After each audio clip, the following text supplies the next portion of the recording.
नमस्कार दोस्तों, आप कैसे हैं? कमेंट करके ज़रूर बताएं। तो चलिए हम लोग आज शुरू करते हैं एक नए क्लास को। नया क्लास है कक्षा 9 अध्याय 1 और प्रश्नावली 1.5, जिसके अंतर्गत हम लोग देखेंगे प्रश्न संख्या 3। तो चलिए प्रश्न संख्या 3 में क्या कहा गया है ध्यान से देखते हैं। इसमें कहा गया है, आपको याद होगा कि पाई को एक वृत्त की परिधि मान लेने के लिए कह रहा है, परिधि को सी, पाई को वृत्त की परिधि और उसके व्यास मान लीजिए डी है के अनुपात में परिभाषित किया जाता है, अर्थात पाई बराबर सी बटे डी है। यह इस तथ्य का अंतर विरोध करता हुआ प्रतीत होता है कि अपरिमेय है। इस अंतर विरोध का निराकरण किस प्रकार करेंगे? तो इसमें कहा जा रहा है कि पाई एक अपरिमेय है और इसके बराबर सी बटे डी जो एक परिमेय हो जाता है, तो आप कैसे एक निराकरण कीजिएगा कि पाई जो है वो मेरा अपरिमेय है। तो चलिए इसको हम लोग पहले समझते हैं, क्वेश्चन का मेन मीनिंग क्या है। तो इसमें कहा जा रहा है कि एक अगर हम लोग वृत्त बनाते हैं, अगर ये वृत्त है तो इसको क्या कहा गया, ये परिधि है। अब परिधि को बोला गया है कि आप सी मान लीजिए और इसका जो व्यास है, व्यास को बोला गया है, ये टोटल व्यास है और व्यास को बोला गया है कि डी मान लीजिए। अगर हम लोग ऐसा करते हैं तो अगर हम वृत्त का परिमाप का बात करें तो क्या लिखेंगे फॉर्मूला 2 पाई आर। लेकिन हम यहाँ पर अगर गौर से देखें तो पाई को अगर साइड कर देते हैं तो 2 आर हो जाता है, जबकि डी बराबर होता है 2 आर।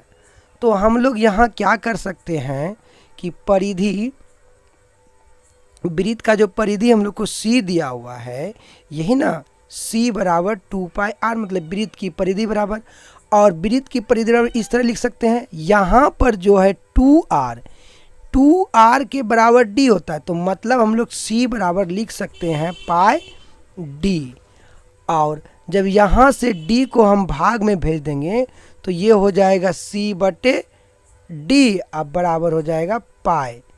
इसका मतलब है कि यहाँ जो हम लोग को क्वेश्चन में कहा गया है कि ये जो है P बटे Q के रूप में है, आज जो क्या है एक परिमेय संख्या है, तो ये भी क्या होना चाहिए, परिमेय संख्या होना चाहिए। लेकिन हम लोग जानते हैं पाई कैसी संख्या है, ओ परिमेय संख्या है।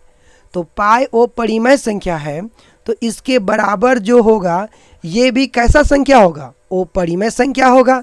लेकिन यहाँ पर जो सी बटे डी होता है वो परिमेय हो जाता है। तो ये कहना चाह रहा है कि इसमें आपको कोई, ये क्वेश्चन में कहा रहा है कि इस तथ्य का अंतर विरोध होता हुआ प्रतीत होता है क्या?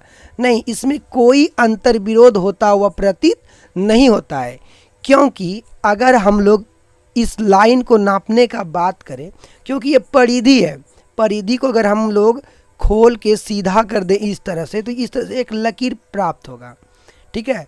और इसको अगर हम लोग स्केल की सहायता से नापें तो मान लीजिए इस तरह से हम इसको नाप दिए, तो अगर ये मान लीजिए 5 सेंटीमीटर का है, तो क्या ये जो हम लोग नापे हैं अगर इसमें थोड़ा सा भी छूटेगा, थोड़ा सा भी, अगर उसको हम लोग जूम करके देखेंगे, मान लेते अगर ये 0.1 भी छूट गया, अगर इसको जूम करके देखेंगे तो इसके अंदर 0.1 2 3 कुछ भी हो सकता है, इस तरह का डिजिट।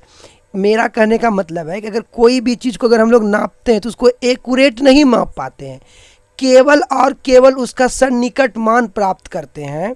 अगर मान लीजिए हम 2 मापें तो क्या ये पूरा 2 है जो हम नापें स्केल से? नहीं, ये 2 हो भी सकता है, नहीं भी हो सकता है, क्योंकि पॉइंट के बाद हो सकता है 001 होगा, हो सकता है 2.031 होगा।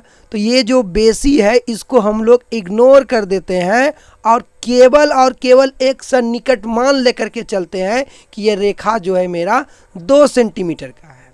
तो इसलिए यहाँ पर ये भी क्या हो जाता है मेरा, देख लीजिए, ये भी एक सन्निकट मान ही है। तो जब ये सन्निकट मान है तो ये वैल्यू भी क्या हो जाएगा, हम लोग का सन्निकट मान हो जाएगा। मतलब ये परिमेय संख्या हो भी सकता है और नहीं भी हो सकता है, लेकिन ये अपरिमेय के बराबर है। सन्निकट मान को लेकर के चलते हैं तो इसमें कोई विरोधाभास उत्पन्न नहीं होता है। तो चलिए अब इसका फाइनल उत्तर किस तरह से लिखेंगे उसको लिख करके हम लोग देखते हैं। इसका कोई अंतर विरोध नहीं है, क्योंकि किसी भी स्केल या अन्य युक्ति से व्यास d मापा जाता है तो केवल सन्निकट परिमेय मान प्राप्त होता है। मेरा कहने का मतलब है, अगर किसी स्केल से हम लोग कोई लकीर को मापते हैं तो केवल हम लोग अंदाज लगा लेते हैं कि ये लकीर जो है कि इतना बड़ा है, लेकिन इसमें से हम थोड़ा सा कम भी हो सकता है, थोड़ा सा बेसी भी हो सकता है। उसको अगर हम लोग जूम करके देखें, जो जूम वाला अध्याय में देखे थे, किसी भी संख्या रेखा पर दर्शा रहे तो उसे जूम करके देखें तो उसके अंदर और भी संख्या होगा।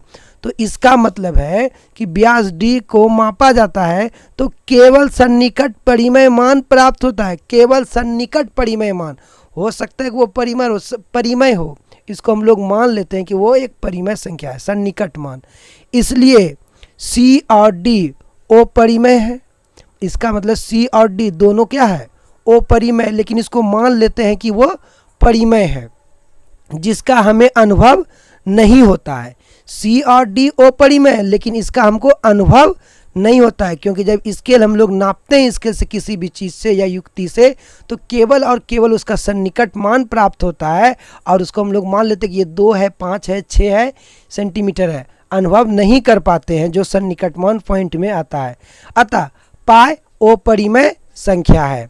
तो इस प्रकार से हम लोग इस सवाल को सॉल्व कर सकते हैं। अगर आपको कोई भी प्रॉब्लम हो तो कमेंट बॉक्स में कमेंट करें, सॉल्व करने का पूरा प्रयास करेंगे।